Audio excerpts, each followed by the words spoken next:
Welcome back to the Real in the Field Goals podcast. It's July 2015, middle of summer, getting closer now. Next month, preseason games start, and we can start talking about football again. I am the co-host of this show, Kenneth Arthur, writer for Field Goals, Rolling Stone, the AV Club, Sports on Earth, some others sometimes, and with me as always, Danny Kelly, also the managing editor of Field Goals. That's what he does, as well as the lead NFL writer for SB Nation. How's it going, Danny? Going well, Kenny. How are you doing? I'm doing pretty good. Definitely getting a lot of attention on my story this week for Rolling Stone. Picked up by a lot of outlets, ESPN, Deadspin, Pro Football Talk, CBS, NBC, Yahoo, you name it. And that was my story. Talking to Mario Bobino about the film that he directed about Marshawn Lynch's life because of the time that he spent with the Lynch family, which is basically some 30 years, if not more, that he's been known that family, and makes a movie about his life. And it seems like it's going well, but then earlier this year, it seems like it all falls apart. And, check that story out. But today, joining us on the podcast is Bobino himself, so he can respond, get a chance to speak for himself, unedited and straight to us. So, Mario, how you doing today? I'm good. Thanks for having me. Yeah, man, I'm glad that you came on, and after the story comes out. And any just initial thoughts now that you've seen the story and that it's out there and seeing how much attention it's getting? I mean, it's getting a lot of negative attention, but, it's not even about that. It's about, being deceitful. And it's unfortunate that people can't really see a good film because it turned out to be a great film, but then some other people got involved, and then now you have this negative backlash about the film, which is so untrue. And what I mean by so untrue is, first and foremost, the movie was only made for roughly, I say, $118,000. $18,000 being my personal money because I believed in the project. We really didn't. Marshawn came and asked me to do this film because he knows my history with making movies. There's a movie that I did that he fell in love with called Town Biz. TOWNDIZ. You can get it on Amazon. You can stream it on Amazon. So if people see that movie, then they're going to know why Marshawn fell in love with that movie. And he wanted his movie to kind of be like that, but that was too street. So Gotcha. I've done movies since my first movie was 1989 with City Life, and I've always done movies with no money. I'm a guerrilla filmmaker, number one. So I know how to get things done. I know how to utilize my city, Oakland, to have them help.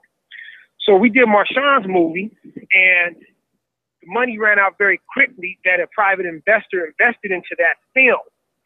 Now, when you do a movie with Marshawn Lynch, you can't do a guerrilla type movie because he's high profile. So we had to get an insurance bond. We had to get insurance. We had to pay for all of our locations. Right. Because of the fact, when you say you're doing a movie for Marshawn, people be like, well, I need money. So Yeah. we spent the money that we had on those situations. We weren't able to pay a lot of the cast members because of the fact we wanted to complete the film first. Now, there's a thing that's on HBO right now called Ballers. Yeah. They're playing NFL athletes and agents. And it's pretty much about how NFL football players get taken advantage of. So when Marshawn asked me to do this movie, I said, hey, man, you don't need to give us no money, Marshawn. We can go out there and find somebody that will invest in your story because you're a known person. Okay? We could have got easily him to sign a couple of cleats, a jersey, and put it online. Okay? But what ended up happening was his agent got involved, the man who said it was a terrible film, which is laughing to me because of the fact when Marshawn approached me, Marshawn said his agent just signed with Relativity. And pretty much Relativity backed the movie. So I go and meet with his agent, and we sit down, and we have a good conversation about getting money off the ground to make the movie. I'm like, okay, let's do this. He was all on board. So for whatever reason, every time when it came to getting the funds, things went, it didn't go the way that what he had talked about. I would go to Marshawn, and Marshawn, I guess, would talk to his agent. But let me push forward here. The movie's done. we go and we get together with Marshawn's agent, Doug, which I hope is listening right now. He sees the whole movie, okay? And this is in August. Okay. He's like, hey, man, I think you guys could do something with this. Look at me and the other producer in the eye and says, hey, man, I know you guys owe people money. You guys are getting paid off the back end. Let me make the meeting and send you guys the relativity so they can get their pitch on the movie. I'm like, okay, cool. We go to LA 3 days later, meet with relativity. They sit down. They didn't watch the whole movie. They watched about maybe 25 minutes of the 2-hour movie. They're like, hey, man, we like it. Let us know what you guys need to complete. So we're driving back home thinking, okay, this is going to be good. So then we end up emailing them and never responded back. We ended up getting contact with Dougie. Mario, we're losing you a little bit, Mario. I'm losing audio a little bit. If you maybe if you were staying in one spot and speaking right into the phone, I don't know if it's on my end or not. I'm speaking into the phone. Yeah. That's better. There we go. Okay, so cool. Where did you lose me at? Pick it up just right there when you were talking about after who had seen the Relativity Media had seen the movie? Yeah, so we go to Relativity. They see about 30 minutes of the film, and they're like, hey, okay, what do you guys need to complete it? Because the movie still needed color correction. It still needed that sound design, which is that background music and whatnot have you. And it still needed the soundtrack, which was the music. So this was just a rough cut movie. This was just straight up out the camera and a rough cut. Right. So then they was like, hey, we could do something with this. So we're driving back to Oakland and we're thinking everything is a green light. You know what I mean? We sent Marshawn a copy of the movie through the internet, which is bad quality because, we had to download it, right. Download the size to send it to him to Seattle. So we sent it to Marshawn, and then he never got back in contact with us for whatever reason. But the agent of Relativity seen it. And for Doug to make that comment about terrible, is he afraid of me? Am I intimidating? I'm only 5'10", 205. He could tell me to my face when he first saw it that it was crap. Why would you send us to L.A.? Why would you sit me down and look me eye to eye and the other producers talking about this movie could do something if it's so terrible?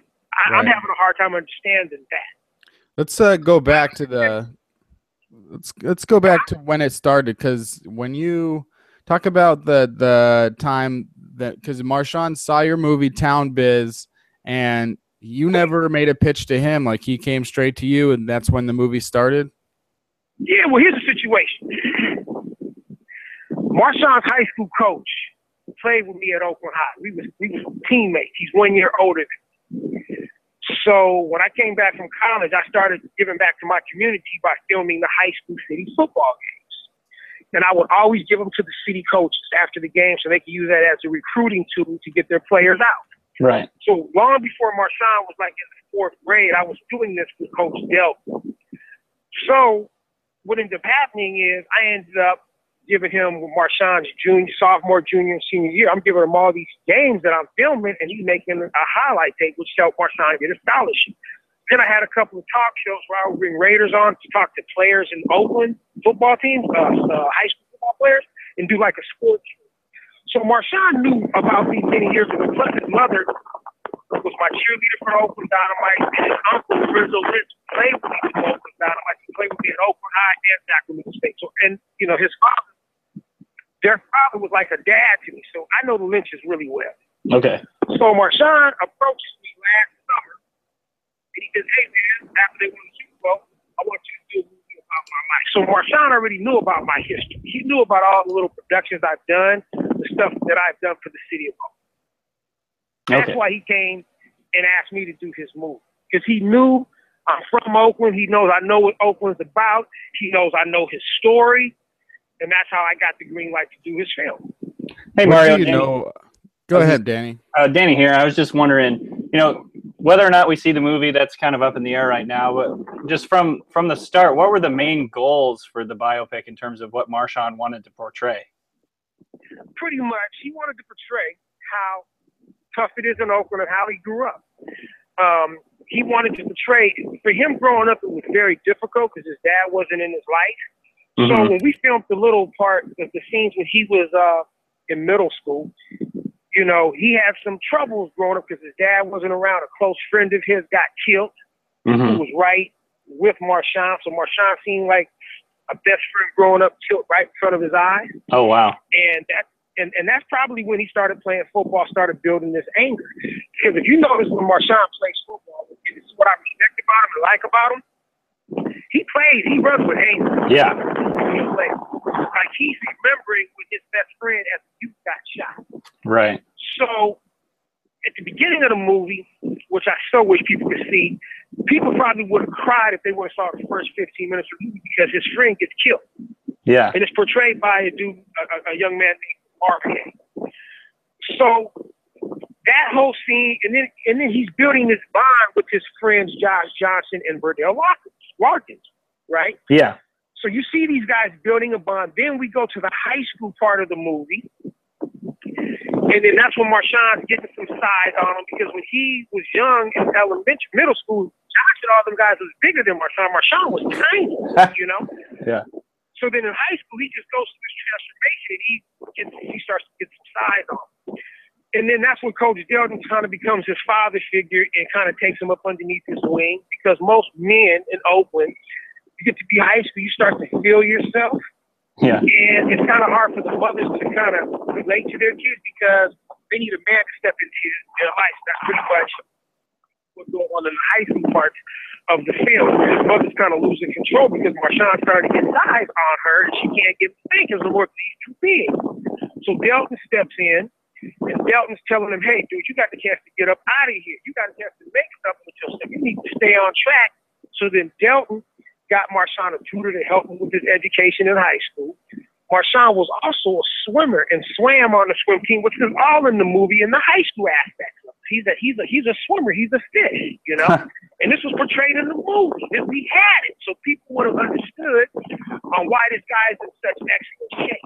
Yeah. This is portrayed in the movie. Then in City Championships game, which I produced and broadcasted, and was myself, Alonzo Carter, Kevin Parker, who works with him now, and Lorenzo Lynch's uncle, we televised it. We were the broadcasters. Okay. And Marshawn had the best game of his life. He scored like 6 touchdowns, ran for like 380 yards. And that's where, I'm not going to necessarily the name Beast Mode came, but on this one play towards the end of the game, he broke like 6 tackles, which was in the movie. So we took, because I shot that and I owned it, we took clips from that Silver Bowl. We enacted it, we played it. But those big runs, we actually showed the real runs that he had. Yeah. So we kind of intertwined them. So in the little trailer that you guys saw reenacted. But if people would have saw the movie, we actually showed the real him breaking all these tackles, like the tackle he had against the New Orleans Saints. He did that in high school. Right. Okay. And we had it in there. Oh. So, you know, the movie's just kicking butt. Middle school, high school, and then Marshawn portrays himself at Cal. Okay. When he attended Cal and when he went to the pros. So that's when Marshawn stepped into the acting booth. You know what I mean? Right. But the young man who played Marshawn and his younger brother, Devontae, who played him, they did such a good job portraying Marshawn. When Marshawn finally showed up to do his acting, he changed. He really became a thespian because he didn't want to get outshined from the younger Marshawn and his brother. Right, right. You know? Yeah. So then Marshawn's doing his thing as an actor, and he realizes how he grew up and how kids in Oakland, they never had free football camps. So he started this thing with Josh and Verdell called Family First, which is him giving back to his community, him giving away turkey drives and things of this nature. Because people always thought Marshawn had this thug image about him, you know? Right. But he actually gives back to the community. So then the movie starts to take this turn. You know, Cal, he was a typical college student. You know, I'm going to chase the girls and have fun. That's what we do when we're in college. You know what I mean? So then when he goes to Buffalo, he has that little situation in Buffalo, and then he ends up coming to Seattle. But the whole time when he's coming back home to Oakland, he's starting this foundation. And people can see how good of a heart this man has and what he does for the young kids of Oakland. Yeah. He'll talk to a kid all day. And there's a scene in the movie, which we showed a quick clip with Marshawn. This kid says, "Hey, are you Marshawn Lynch?" He says, "Hey, are you the media?" I wish people could have really saw that scene really full blown out, because the way he's talking to that kid is the way he talks to all the kids in Oakland. Yeah. if you're a grown person, he ain't gonna say too much to you. So all these elements are in this movie. You know what I mean? And it baffled me that people couldn't really see this side of him. And for whatever reason, it was hard for me to catch up with them. And after the Academy Awards came out, I was just so juiced about what this project we put together. So I put out a little promotional trailer of the film, and he just got so upset with that. And I'm still a little baffled because I'm like, why would you be upset about something that you participated in the whole summer, that you was on the set, you saw all the dailies with me, you never said nothing negative about them. Be proud of what you put together. Yeah. And then it just went all downhill from there. And agent gets mad at me. Like, you guys forgot about what we just did this past summer? I mean, dude, this is a good movie. You know what I mean? Now that what I did, what you did, what we did. It seems like now that I don't know where it ended up at today, where it's horrible and he's mad at me. And I'll say this, he's 28, 29. He's young, because I was once that age. When he's probably 35 to 40, he's probably going to think back and probably get in contact with me and probably apologize, because he's going to be like, you know, I kind of wasn't thinking. All the whole time you was looking out for me. And that's all I've done. It looks like with the latest, to come out, even when he's saying, when Doug, the agent, his agent saying, that it's not going to come out and quote unquote, it's terrible. Now is a time more than ever that people want to see this movie. It's getting a lot more hype now than it even had in the past. And more people now that they can't have it, that they want to have it. Say that again. Well, it's just now that it seems like it could be doing well. If it was released now after this point, I think it could do really well as well, just because of the hype that's built around it. And you said earlier, speaking on a moment early in Marshawn's life when he had a friend killed right in front of him, and then that sort of turned him to football. Would you say that after that happened, do you think that Marshawn, growing up, what was the sort of like neighborhood and environment that he grew up in? And do you think that if it wasn't for that moment that he would have gone down a much different path? He grew up in a low housing environment. He was just raised by his wonderful mother, So Oakland is a blue collar city where Oakland has hills, and some people in Oakland got money where on the flatlands you don't have money, So there's times in Oakland where there's something that's going on where all the schools are included. And there's certain schools like Skyline, which has all the money. And you see kids with nice tennis shoes and nice polo shirts, and all you have is jeans and a T-shirt. You know what I mean? And you see the girls that look so beautiful, but they don't want to give you the time of day because you don't have on the latest attire. So that's just how Oakland is, to be cruel. You know what I mean? If you're doing something good, people jump on that side. If you're doing bad, people don't want to have nothing to do with you, besides the people that's doing stuff in the streets, So him growing up wasn't easy at all.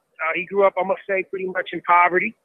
And this is another reason why when he asked me to do his movie, how come I didn't want to get anything out of his pocket, is because the money that he earned that. I shouldn't have nothing to do with that. If anything, I should have got money for me doing the work that I did on the film. But I made enough money for myself being successful for my college degree to make my own money. And that's what I wanted people to know. That's why I never asked them, hey man, let me get some of that money so we can make this movie. I said, let's work around this way. We can get somebody who will invest in your movie. And then once the movie comes out, you'll get plenty for more money. You know what I mean? Right. It was a shocking revelation that Doug had when he told me that. All your is in your pocket. Well, Doug, the agent told me, and this was something that didn't come out until just before the article had come out, when he had said that it was even a surprise to him that Marshawn had paid back the private investor $100,000. There was no such conversation. Obviously, you haven't had any conversations with Marshawn whatsoever, right? Not only that, the person who put up the money is a lawyer. He's an investment lawyer. And the only reason why he put up the money is because he was trying to get at Marshawn so Marshawn could invest, take his money, and he could invest Marshawn's money into whatever. And he wanted to get in contact with Marshawn's players from Seattle so he could do the same thing. Mm.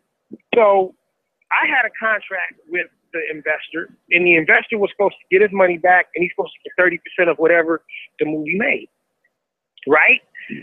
But when Marshawn did pay back him that money, now that lawyer is at fault because he never contacted me and told me what he did. So Marshawn is under the understanding that he owns the rights now to the movie, which he doesn't. My company owns the right to the footage. I don't own the right to the story, but Marshawn pretty much paid dude back that money when he really didn't have to. That was just his investment, his loss. Mm. And people need to know that. Debonair Production owns that footage. And if I still wanted to be an a-hole, I could just drop the bootleg right now. Right. People could see the movie, and people will be like, damn, Marshawn, you messed up by not releasing this movie. Also, when we put out that little trailer, do you know the Cannes Film Festival contacted me through email? I still have the emails where they wanted to premiere his movie at the Cannes. Wow. Just from that little promo, just from that little BS promo that hadn't been, but they saw the potential in the movie. Dang, that's got in interesting. contact with Marshawn. He never contacted us. He said he wasn't tripping off no Cannes Film Festival. Huh. So Right. the entertainment lawyer, the investment lawyer, he never told me that him and Marshawn cut a deal. And I'm trying to tell Marshawn, why did you do that? Because he doesn't own your footage. I own that footage. My company shot that. That has nothing to do. That man gave me a loan to do the movie. You know what I mean? Right. And just like Doug was unaware, and I think Doug should have told Marshawn, no, you shouldn't have to pay that investment lawyer anything. If anything, you pay off Debonair Productions. And then you own the rights to the footage, Marshawn. But the investment lawyer, he's a con type dude. He got into Marshawn's head. And he told Marshawn some things. And he probably told Marshawn, hey, if you pay me, then because he was responsible for finding his distribution. If you pay me, then I won't try to distribute the film. I won't do nothing about it. And that's pretty much what happened. But he never owned the footage. I own the footage. What and you know, obviously you had some challenges with that whole part of the whole deal. What was from the point of filming the movie and producing it, what was the hardest part of the whole production of everything? Putting it together. I mean, we dealt with a lot of people who's we had an open call for auditions because Marshawn wanted the movie to be an Oakland movie. So he wanted to have auditions for people that are from Oakland. Right. So obviously we dealt with a lot of people who's never acted before, but it was my job as a director to get inside their head, to make them think that they can act. I think everybody did an outstanding job. Yeah. So just the whole coordination, the auditions was very difficult. We had over 550 people showed up. Then I had to go back in and call people back to have them compete for certain parts of for certain roles. Then, man, just doing the movie itself, like permits, getting the locations, Oakland Tech, getting lanes. I spent 2 days up in Cal Berkeley trying to persuade them into letting us film up there. And they was telling me no. And it was difficult, you know, because they ended up seeing the sincerity in me and allowing me to do it. Like the frat house we used was one of the most famous frat houses at Cal Berkeley's campus. Cal let me use their football uniforms. You know what I mean? But oh, cool. I spent 2 days. I spent 2 days up at Cal talking to the chancellor, the president, walking from this part of campus to the other part of campus, trying to show them the sincerity of why this movie, why you should allow me to use Cal's logo and tell Marshawn's story. Yeah. Me dealing with the city of Oakland, because first thing they said was, oh, Marshawn Lynch, he got a lot of money. So I said, hold on. Why are you trying to get into his pocket? Let me pay the minimum amount of fees to get our insurance, to get my insurance bond. It was a rough day. We had 28 days of filming. The locations, you know, we had a certain set time. We got to start at 5 in the morning. We got to be done by 11 p.m. Yeah. I'm always the first person on the set, the last one to leave, because a lot of the contact was me talking to these owners, me talking to Cal Berkeley. So if anything went wrong, they're coming to talk to Mario about it. Right. So I had to keep my word, you know. We had some crew that you know, when we first was initially, we supposed to get $500,000 to do the movie, so we had a DD come up from LA. But once we got reduced to 100,000, I had to let him go. So we ended up getting somebody who owned the red Epic Champ.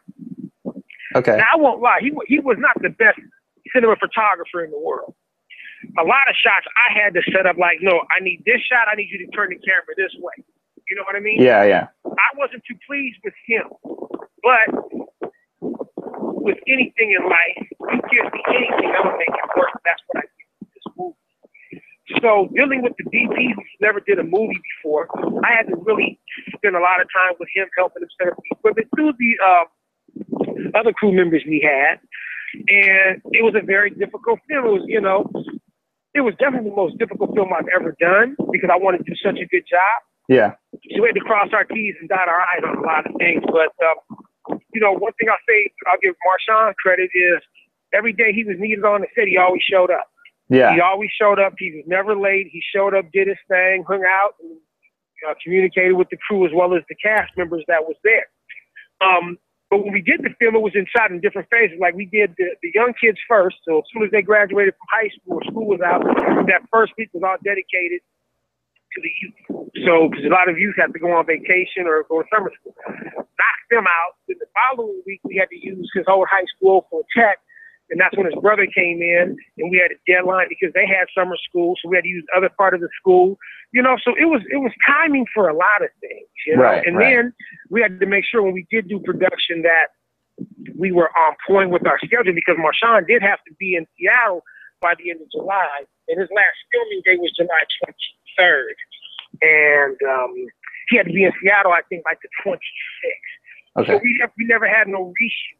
When we did two shoots, we was looking at the dailies on a daily basis, and Marshawn was involved with the dailies, you know? Yeah. Now, one thing is really baffling to me. I remember Marshawn was looking at last week when Marshawn said we was going to do the Super Bowl party that was a part of the movie. And Marshawn said to me, hey, man, I may not be able to make this last scene. I'm like, hey, what's going on? He's like, you know, Richard Sherman is having a celebrity softball game at Seattle's baseball stadium. I really want to go. So I'm like, the whole air went out of me. I'm like, wow, man, we spent all these days filming, and now he may not make it. And I think he's gonna stay. But then it was a whole day went by, and we were all nervous. And then Marshawn gave me a call, saying, "Hey, man, I'm gonna go on and do it." You know what I mean? So it's like he sacrificed to be that last major scene. That's when his Lamborghini was brought in. He even brought his Lamborghini up from Seattle. Right, this right. is the last scene of the movie. You know, this is the last scene of the movie. So my whole thing is, hey, Marshawn, if you didn't like the movie, why'd you bring your Lamborghini up? Why did you skip Richard Sherman's celebrity softball game, which I heard sold out, to do your movie? And this is what's baffling to me. Because if he didn't like everything prior up to that, then why did you show up? Mario, over 25 years of making films, and then this one, you know, maybe it gets released, maybe it doesn't get released, maybe we accidentally do see a bootleg copy out there on the internet one day. But another thing that a lot of the outlets that picked up the story wanted to hit on was your plan to do a follow-up. Now, this is a movie that you've written based on your experiences. After the fact. Can you talk a little bit about that? Well, I'm glad you asked me that question because after pretty much the fiasco happened after the release of the trailer and he got upset, I had to reflect back to what all we had to do to make this movie, what I went through after we just retired from being a probation officer and finally doing filmmaking full time. So through the great things of God, I was able to sit down for 3.5 months and just write my heart out on what I went through to make this movie happen. The people I had to go talk to, me going to all these locations, me spending 2 days up in Cal talking to the president. So I wrote a movie about my experience to make that movie, and it's called The Test of Time. And I got people that already want to back this movie because they saw the script and they was like, this is really deep on what you had to go through to put this movie together. And then you actually got Marshawn to come out of his shell and act his ass off. Nobody has been able to do that. Yeah. I've done it. If you see any scenes, Marshawn, he don't act. I got him to believe in himself. So my next movie's called test of time, and it should be out. I'm pretty sure that not the Cannes, but Sundance will pick it up because, like I said, some interesting people are really interested. They just like the screenplay. Like, I didn't know you had to go through all of this while making this movie. And it's not even really about Marshawn. It's about me and what I had to go through to make this movie. Me dealing with Marshawn's agent, me dealing with the investment lawyer who was just trying to take advantage of Marshawn so we can get at Marshawn, so he could get at his players, so he could make investments for them. Right. You know, because there was a time when we had the camp last summer, and Marshawn, the investment guy who put the money up, and Marshawn's agent hated each other. They almost had a physical fight. Wow. The day when Marshawn had his football camp, because Doug felt that the investment guy was trying to get too close to Marshawn so he can get to Marshawn's players to make an investment. Yeah. They almost had a real physical fight, and I have that in my movie because I witnessed it. Yeah. You know what I mean? So it's not about Marshawn, it's about what I seen through my eyes. Yeah, and people love that behind the scenes stuff. I mean, you know, most people don't get to witness what happens behind the scenes with you know, high profile people, especially ones as intriguing and fascinating as Marshawn Lynch. You know, you talked about how he became a thespian throughout the filming of the movie. What kind of tips did you have to give him, and how much did you have to help him, or what kind of things did you have to do to help him have that come out? Pretty much. Before we actually started filming, we always had rehearsals 2 days. For a whole month. We had rehearsals with all the cast members. So the last 2 weeks, Marshawn started showing up for rehearsal. So I told the people that was playing his girlfriends or his friends in the movie, when Marshawn shows up, you got to really know your lines to make him feel like, wow, if I don't step my game up, I'm going to look like a fool. So when Marshawn shows up to rehearsal, people ain't got their scripts. Marshawn's looking at his scripts. Okay. And he's kind of messing up a little bit, right? Yeah. So then the girls are like, no, this is what you're supposed to say. So he kind of like, oh, man, they're going to think I'm not too intelligent. So I did that for a reason because I told all the ladies, you know, we had some nice women in this movie. That I'm pretty sure Marshawn had crushes on. I know he did. So, no, trust me, because that's one reason why he kind of was on the set a lot. I made it a point to have nothing but beautiful women on the set. So when them women were telling Marshawn about his lines, he was like, oh, hold on. So that kind of gave him an incentive to really study his script. Then when we were filming, the young man was portraying him as a youngster. Marshawn was on the set seeing how well he was being portrayed as a youngster. Then his brother, when he was on them sets, because remember, he was like, his brother was just like him. You thought that was actually Marshawn. So you got all these things going on with the movie, and then it's time for Marshawn to finally do his thing. And he actually took the time to study because he didn't want to be outshined by the young Marshawn, by his brother, the beautiful women that portrayed his girlfriends in the movie. He wanted to let them know, I'm not just some jock. Right. This typical dumb jock that is portrayed. So that put pressure on Marshawn. And, you know, me as a director, I'm like, hey, Marshawn, I'm going to keep it 100, man. I think, you know, I'm doing psychology. I'm like, hey, after the day, I didn't think you was going to bring it like you brought it, but you're surprising me because I didn't think that you had it in you. Yeah, because motivating. So I was telling him, I didn't think you was going to be able to surpass your brother, but to be honest with you, you're blowing them all out the water, and he was. You know, even though he was playing himself, but you have to keep in mind, we had a script. Yeah. In that script, we had a script supervised. So that means Marshawn had to know line by line. How did it? Pretty much 95% of that script. He ad-libbed on 5%. Okay. But his ad-libs was very pertinent to what was written. Like, how do you write for someone that's playing themselves? You got to know him, but at the same time, you got to, you know, you're representing him, but at the same time, he's representing himself. What was it like to write lines for a person who's playing himself? Well, you know, we gave him the script the month prior to filming, and if there was any problems with the script, Marshawn could have easily said, you know what, I ain't feeling this. I don't agree with this. Right. But he took the script and he stuck with it. And he read his lines. And, you know, in me, I'm a motivator. It's just like, you know, you hear the motivational speeches that you can get through the internet now. I was always about the Les Brown speeches. I mean, that's what motivated me to do the things that I do. So rather than kick somebody when they're down, why don't you try to help them up? So whenever Marshawn would make a mistake, I wouldn't talk about the negative. I talked about everything positive that he did. He would say, oh, man, I kind of messed up. But rather than, even though he did, I would still talk about what he did positive. And each time we would do another take, he would bring it even harder. Because we never dwelt off what he did negative. We dwelt off what he did good, you know? And we never talked about football. We just talked about, you know, portraying him. Yeah, and he did a hell of a job. And it's unfortunate that, you know, people won't be able to see it. You know, because if they saw it, they'll have a different perception of him. And I mean, this is a long shot, but if the movie would have did what it was supposed to, I think probably he would have got asked to come to the Academy Awards. Wow. I think he did that good of a job, you know, but I don't know, for whatever reason he had a change of heart, change of mind, but if people really would have saw his different emotions, like there was a time, a part of the movie where one of his friends tried to rob him towards the end of the movie, and he brought it.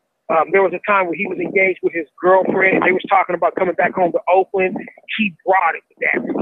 There was a part where there was a scene portrayed in Buffalo, where he's at these parties and these girls are trying to come at him. He brought it in that scene. There was a part that he did when he was at Cal Berkeley, hanging out in front of Blondie's Pizzas. He brought it. You would have saw different phases of him, and maybe he didn't want that to be seen, that he's just not this person that people think he is, because he brought different moves and different swings to his character.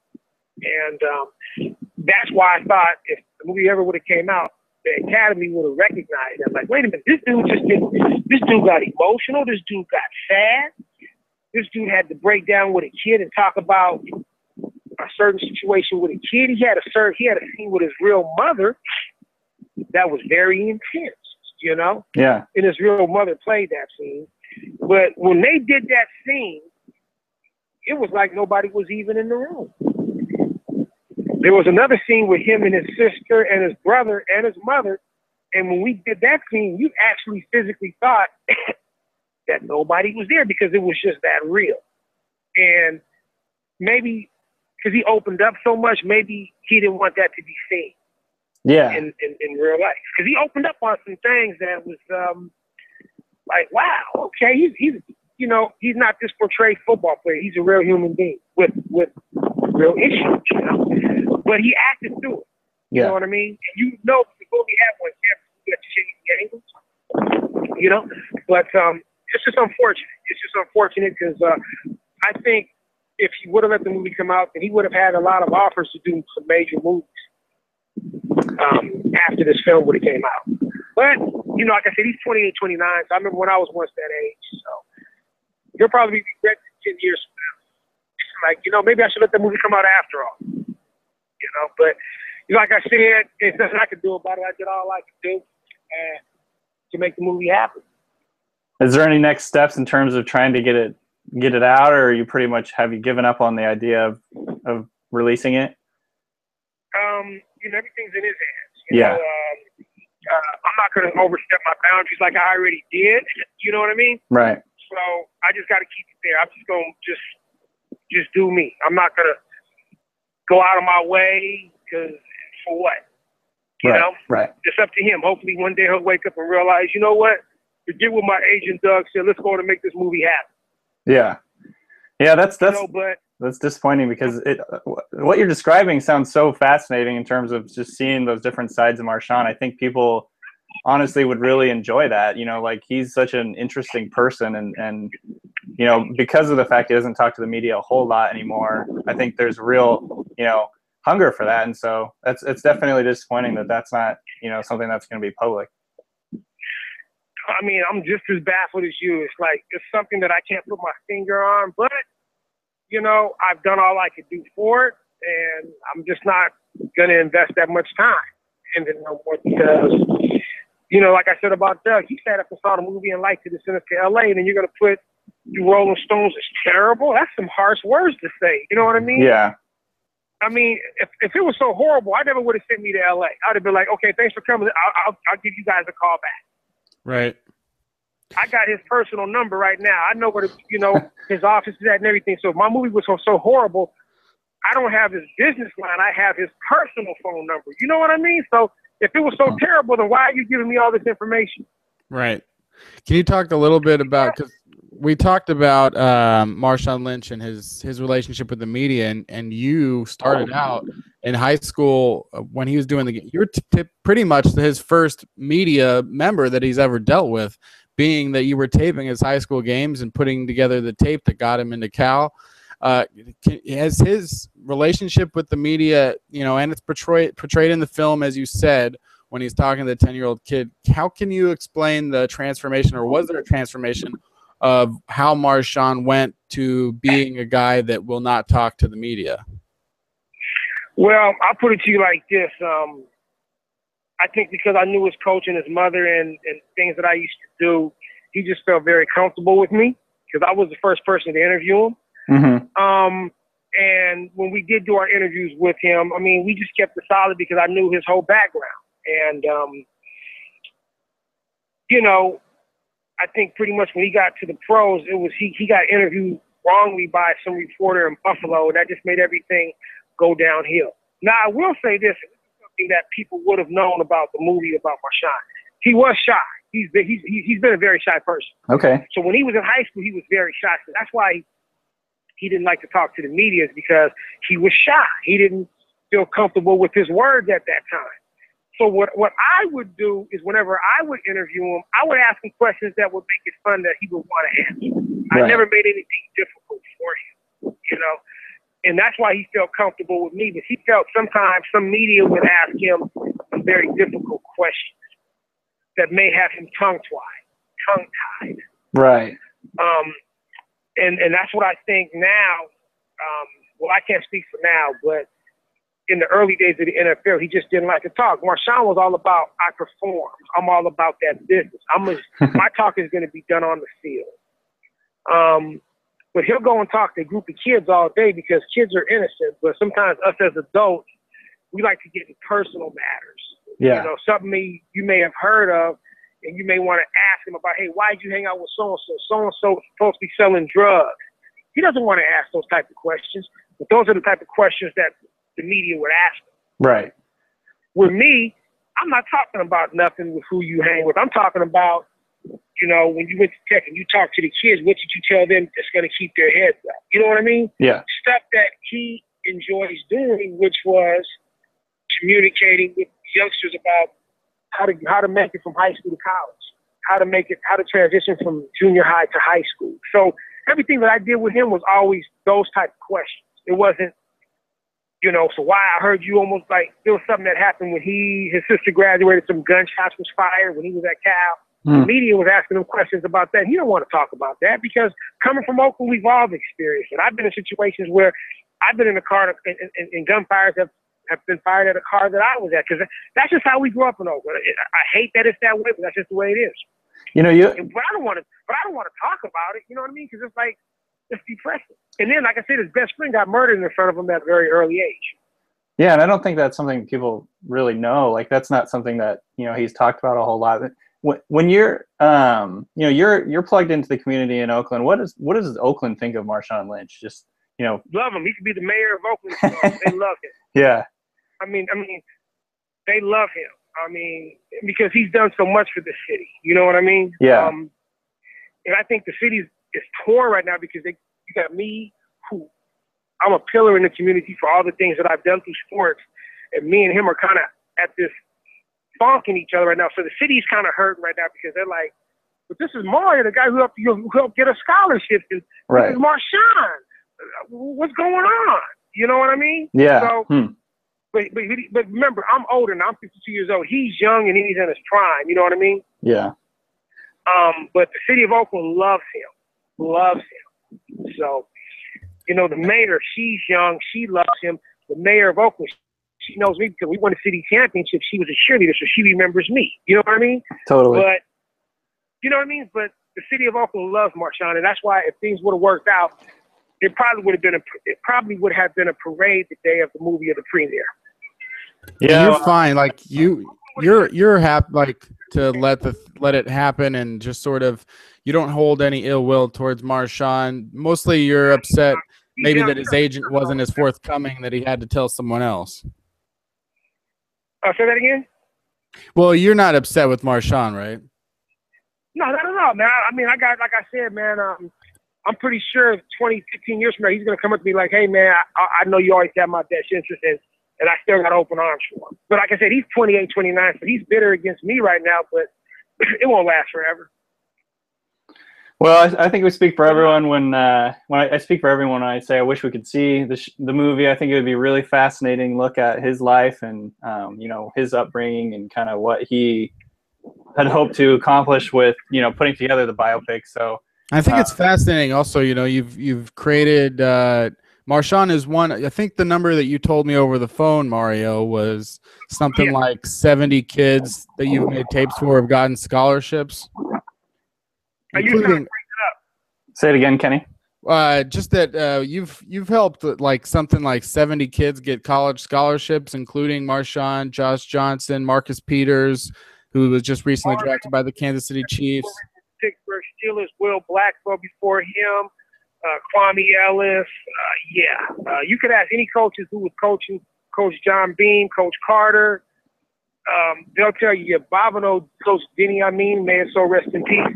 Them guys will tell you that. Because remember, back then, nobody was videotaping games, Mm-hmm. But they'll tell you that I'm very successful. A lot of these guys getting scholarships, it's because of me, pretty much. So before, I was going to say, before we let you go, where can we let us know like where we can find your next couple of things? You obviously have the motion picture coming out. Yeah, what happens is DebonairProductions.com. I have a YouTube attached to my website, DebonairProductions.com, and we also have a talk show that we do with the Oakland Raiders and we do with Cal football. Okay. And that starts during football season. We'll interview a Raiders player every week. We talk about nutrition, education, and health, and then we'll also do the same thing with a Cal football player. So if you go to my website, DebonairProductions.com, it's always updated with interviews, and it's always updated with my latest film projects. So great. If you ever want to know what's going on with Debonair Productions, just go to DebonairProductions.com, click the YouTube page, and my latest video will pop up. And that's normally, like I said, once football season starts, the Raider interviews as well as Cal football. And then we start production for Test of Time in March of 2016. Great. And that's Debonair, DEBONAIR Productions.com. I want to thank Mario Bobino again for joining us on the show and, getting his chance to really speak back and say, everything that was on his side of the story. Because, when I published the story, and obviously the word that's going to stand out is, that one story from one person saying that it's terrible, and that we would like, I think the public would like to be the judge of that, and hopefully it can find its way out to the world somehow. Family first, the Marshawn Lynch story. And thank you for having me on my show. And if it does make its way out, like I told you in your article, right now I'm the scapegoat. But if that movie ever does come out, so many people's going to be thanking me because they're going to be like, that was one hell of a movie. I guarantee it. I hope so, man. Thanks everyone for listening. This is the Real in the Field Goals podcast, coming out every Thursday. Subscribe on iTunes, and we will have you hearing us next week. Goodbye.